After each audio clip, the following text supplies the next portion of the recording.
စစ်ဆေးပြရမှာဘယ်လိုစစ်ဆေးလို့ရလဲဆိုလို့ရှိရင်တကယ် page asset တွေဆိုလို့ရှိရင် view တွေများတာတို့ follower တွေများတာဆိုပြီးတော့ခွဲခြားလို့ရပါတယ် page အတူတွေကကြတော့ view နည်းနည်းလေးနဲ့ follower နည်းနည်းလေးပဲရှိတာမို့တတိကျကျစစ်ဆေးပြီးမှဝင်ဖို့တမီးပြောချင်ပါတယ်ဆက်လက်ယူทีมတွေမှာအစိုးရတွေမှာဖြစ်ပါတယ်တဘာဝဘေးနေတွေကဘာလို့ဖြစ်မှုတွေဆိုမှမရနိုင်တဲ့စားတဲ့တရေချက်တွေကိုလည်း social media တွေမှာကြည့်ရှုနိုင်ပါတယ်ကိုသိကျင်တဲ့တရေချက်နဲ့အကြောင်းအရာတွေကိုလည်း social media တွေကနေအလွယ်တကူကြည့်ရှုနိုင်ပါတယ်ဖုန်းနဲ့ laptop တွေနဲ့ TV တွေမှာလည်း social media ကိုအလွယ်တကူကြည့်ရှုနိုင်ပါတယ်ဥပမာဂျပန်နိုင်ငံမှာမိနစ်စက္ကန့်ပိုင်းတွေဖြစ်သွားခဲ့တဲ့ဗလီလုံးမှုတွေကိုလည်း social media တွေမှာကြည့်ရှုနိုင်ပါတယ်ပြောတော့တာတော့မှန်ပါတယ်ဒါပေမဲ့ဒီအဖြစ်မှာတရေနေကအတူရည်လည်းဖြစ်နေတယ်ငင်းလုပ်တဲ့ဗီဒီယိုတွေပုံလိုက်တဲ့ဗီဒီယိုကဒီအဖြစ်မှာကျတော့ AI နဲ့အလွယ်တကူလည်းလုပ်လို့ရတယ်ဗီဒီယိုတွေမှာလူတွေရတယ် AI နဲ့လုပ်လို့ရတယ်လူအတန်တူတွေကိုလည်းလုပ်ပြီးတော့မျိုးနာမည်မှားတွေလည်းပြောပြီးတော့မျိုးမှာနေတဲ့သူတွေကစိုးရင်ရပြီးတော့ဈေးတွေသွားဈေးတွေအလူအယက်ဝယ်တာတော့မျိုးကနေတော့မဟုတ်ထွက်ခွာသွားတာလို့အဲ့လိုတစ်ခါလေးကြိုက်နေဖြစ်တယ်ဒီမိမှာဆက်လက်ရွေးအထိုးအသွင်တွေမှာဖြစ်ပါတယ်ကျွန်မကတော့ social media ရဲ့ပေါင်းစုံထဲမှာအနုပညာနဲ့ကိုယ့်ကိုယ်ပြည့်စုံနိုင်ခြင်းဆိုတဲ့အကြောင်းအရာကိုပြပြတပါပဲဖြစ်ပါရှိ social media ကိုအသုံးပြုရကိုယ့်ရဲ့ talent တွေကိုပြသနိုင်တဲ့ဥပမာတက်တော့ကနေ sanity တွေအများအမြင်ကြီးလာခဲ့တယ်ကိုကတကယ်လို့ media တက်တဲ့ချင်းစစ်တဲ့ဆိုရင်ကိုယ့်ရဲ့ video တွေကိုကြည့်တော့ Facebook YouTube ကိုတင်ပြရမယ်လို့သိချနိုင်တယ် PPC ကိုမြန်မာနိုင်ငံသားတွေကအနေရတဲ့ပြည်မစုတားနေတာကြောင့် social media ပေါ်မှာလည်းနိုင်ငံပုံကိုဆောင်နိုင်ခဲ့ပါမယ်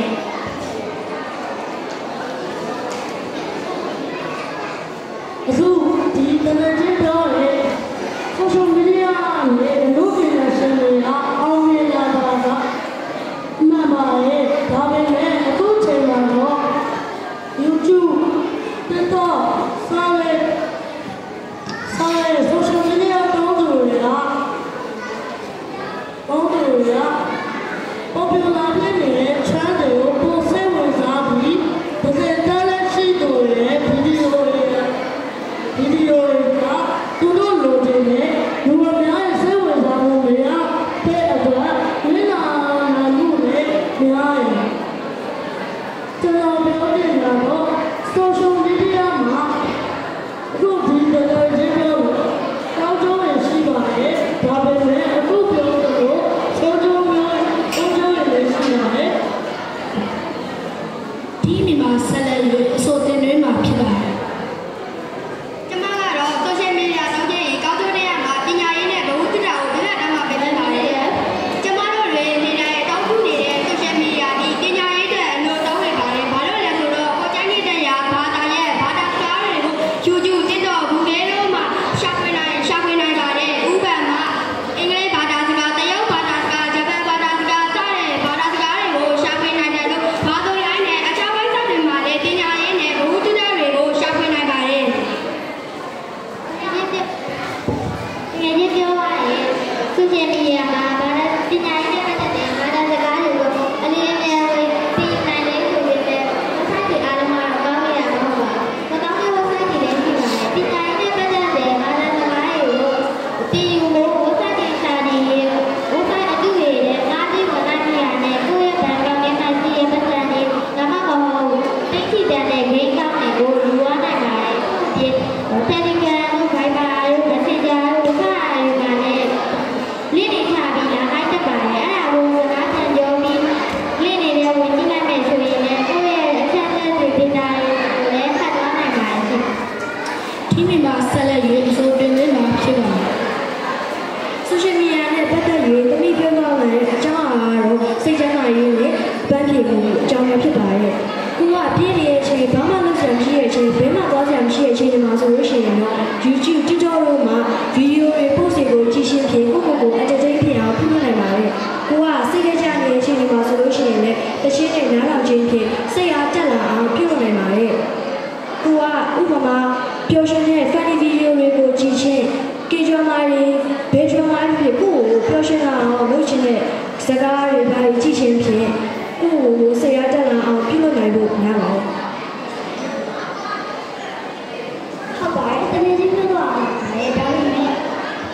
ကိုကအားလက်ချေဝေးစိတ်ဝင်စားတဲ့အချိန်စိတ်ကြကြနေတဲ့အချိန်မှာဟာတာတွေကြည့်တာလို့ခြေနှောင်းအောင်ကိုယ်လုံးရင်းနဲ့ဘုံကိုစဉ်းစားတတ်တာလည်းရှိပါတယ်လို့ပြောပြချင်ပါတယ်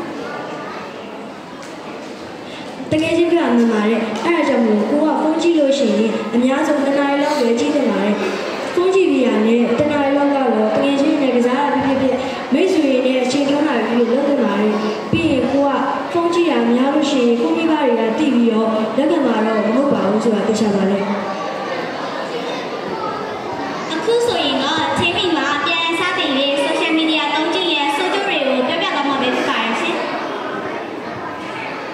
ကျွန်တော်ပြောမဲ့ social media မှာညဘက် social media သုံးလို့မအိပ်တာပဲဖြစ်ဖြစ် social media သုံးလို့ကြောင့်အိမ်ပြောရတဲ့ဖြစ်ဖြစ်လူကြီးတွေဆိုရင်အလုပ်ပေါ်မှာအာရုံမစိုက်နိုင်ဘူးကလေးတွေဆိုရင်အလုပ်ပေါ်မှာကလေးတွေဆိုရင်စာလိုက်တော့အာရုံဖြစ်နေပါတယ်ဒါအပြင်ဖြစ်ရင်အာရုံကြောင့်ဖြစ်တဲ့ယောဂတွေမျက်စိအာရုံနဲ့ပတ်သက်တဲ့ယောဂတွေဖြစ်နိုင်တယ် အဲ့လိုမျိုးဆိုလို့ရှိရင်ကိုကနေပြီးတော့လူကြီးဆိုလို့ရှိရင်မနက်ကကိုအလုပ်ရှိရအတွက်ညဘက်ကိုစောရရပါမယ်အချိန်ကားတဲ့နေတာကြည့်ဖို့လိုအပ်ပါတယ်ကလေးတွေဆိုလို့ရှိရင်လည်းမိဘတွေကကိုကလေးကိုတနားကြီးသုံးမဟုတ်နိုင်တော့ဖွင့်ပြတင်ပါတယ်ပိုကောင်းတဲ့အကျက်ကတော့ကလေးတွေကိုငငယ်လေးကဖုန်းကြည့်တဲ့အချိန်ကိုမလုပ်တာပိုကောင်းပါတယ်ကလေးကိုဖုန်းကြည့်တဲ့အချိန်ကိုမလုပ်တာတဲ့ကိုယ့်ရဲ့ကလေးတွေကို activity လေးလုပ်ခိုင်းမယ်ကိုကလေးရဲ့အုံနောက်ဖြူးလာအောင်ကလေးကိုဆော့ခိုင်းမယ်အဲ့လိုမျိုးလေးလုပ်တင်ပါတယ်ကိုကဖုန်းကိုကြည့်နေရင်လည်းအိတ်ချိန်နီးလို့ရလိုက်ဖို့ဆိုလို့ရှိရင်အဲ့ဒါကအရင်ခက်ခဲပါတယ်ဘာလို့လဲဆိုတော့ဖုန်းတွေကလူတွေကိုဆွဲလန်းနေတယ်ဖုန်းတွေဆွဲလန်းတဲ့အကြလူတွေကမနှက်ဆိုမထနိုင်ဘူးညဘက်အစောမဲနိုင်တာဖြစ်နေတယ်ဒါကြောင့်မလို့ကိုယ့်ရဲ့စိတ်ကိုအလုံးလိုက်ဖို့နဲ့မိမိရဲ့အိတ်ချိန်တန်တဲ့အချိန်ကိုအိတ်ဖို့ပြောချင်ပါတယ် ချင်းမိမှာဆက်လက်ရဲ့ဆိုတင်သေးတော့မှာပဲဖြစ်ပါတယ်ရှင် ကျွန်တော်ပြောမယ် social media ဆိုတော့တစ်ခုမှကြတော့ cyber bullying တွေကsocial media မှာရှိတဲ့လူတယောက်ရဲ့ post တွေမှာ hate comments တွေ racist comments တွေရေးနိုင်တယ်victim က cyber bullying ရေးထားတဲ့စာရီကိုဖတ်ပြီးတော့ကိုdepress ဖြစ်လာနိုင်တယ်ဒီကစိတ်ကြကြဖြစ်လာနိုင်တယ်cyber bullying ပြောရဲစကားတွေကိုနားထောင်ပြီးတော့ကိုအောင်းကြောင်းတွေလည်းပြောနိုင်တယ်ပြောနိုင်ပြီးတော့လူအများစုကcyber bullying ကြောင့်ကိုsuicide လုပ်တာတော့ဘယ်လိုလဲဖြစ်တယ်cyber bullying ကိုလည်းဘယ်လိုလုပ်ရဘာဖြစ်လို့လဲဆိုတော့သူကအကောင့်တစ်ဖြစ်ပြီးတော့ဒီကြက်ရဲ့အကောင့်ပြန်ချပြီးတော့သူက hit comment ဆက်ပြီးနေနိုင်တယ်ဥပမာကိုရီးယားမှာရှိတဲ့ idol အချို့တွေက hit comment တွေအများများပြီးတော့suicide လုပ်တာလို့ပြောတယ်ဖြစ်တယ် တကယ်ချင်းပြောရလဲမှန်ပါတယ် social media သုံးတာပဲခဏလေးနားအောင်ပဲကိုယ့်ကိုယ်လူထွေးလူကြုံလို့ရှိတယ်တကယ်ချင်းတွေနဲ့လည်းပေါင်းသိရမယ် positive vibe ပြီးမဲ့တကယ်ချင်းတွေနဲ့လည်းပေါင်းသိရပါမယ်ကိုယ်တယောက်တည်းလည်းလုံးသိပါချင်းမိမှာဆက်လက်ရဲ့ဆိုတင်သေးတော့မှာပဲဖြစ်ပါတယ်ရှင် ကျွန်တော်တို့ပြောမယ် social media ရဲ့ social တော့မှာစက်တွေအကြောင်းဖြစ်ပါမယ်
တကယ်ကြီးပြောရမှန်ပါတယ်အဲ့ဒါကြောင့်မို့လို့ကိုကဘယ်အမှဖြစ်ဖြစ် social media တော့ဖြစ်လို့ဆိုတာလေအများတတိနဲ့နေတဲ့မှာလေ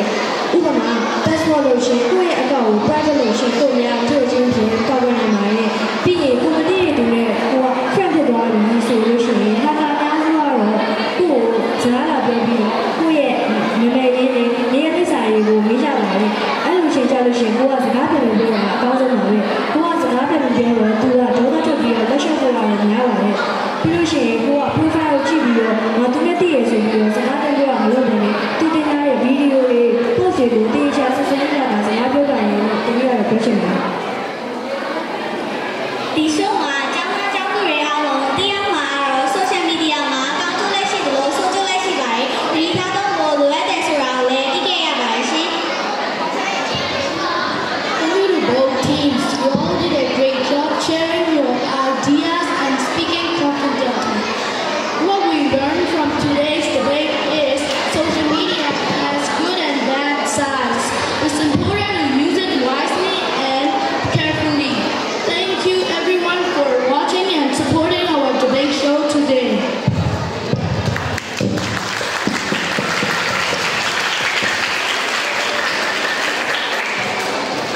အခုလိုဒီမဲ့ပြုလုပ်ပေးတော့ပါတော့ဘူရာဒန်းမှာတာသမီလေးများအားအထူးပင်ကျေးဇူး